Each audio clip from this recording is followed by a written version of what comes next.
Rolex, what has been discontinued, what has been released. Let's talk about it.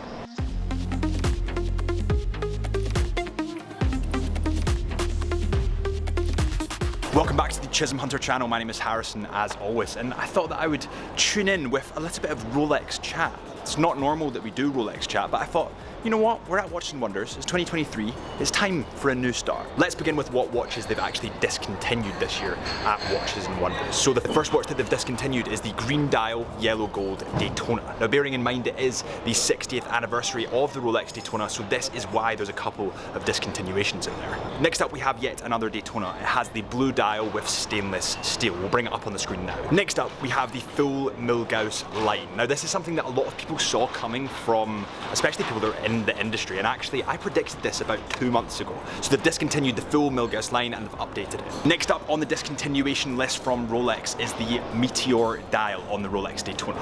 Now we can see this Meteor dial on the yellow gold rubber strap variant, which is actually a sexy looking Rolex, so that is definitely going to go up in value. Next up is one that doesn't get talked about that often. It's the full line of Cellini.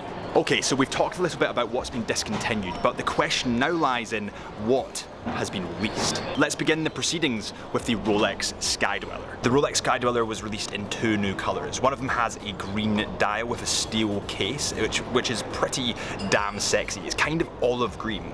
And the next one has kind of like a cyan blue dial. It's a beautifully coloured dial with a sunray pattern running through it. The specs of these models are what we know and love from the Skydweller. So it comes in at 42mm in diameter, and the dial colours come in that blue or that green dial that we spoke about.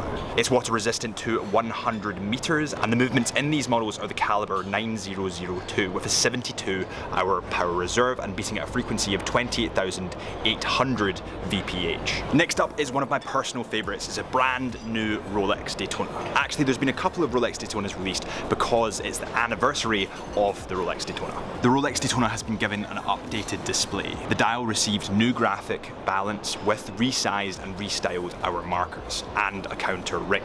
Subtle combinations of colours and finishing define this new Rolex Daytona. Next up we have a personal favourite of mine with the new Yachtmaster 42 in full titanium. This thing in person looks sick. This model comes with an oyster bracelet and comes in at 42mm in diameter, and it also comes equipped with RLX titanium.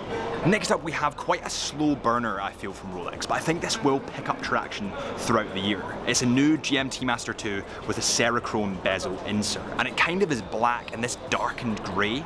It actually looks pretty handsome in person. Now listen guys, I will do a full in-depth video of all these new releases, but I haven't had time to get a first impression yet. I've literally been running around off my feet all day. It's been absolutely incredible. I will be back really soon. Make sure you hit that subscribe button. Thank you so much for joining me. I'm Harrison, this is the Chisholm Hunter channel, and I'll see you soon.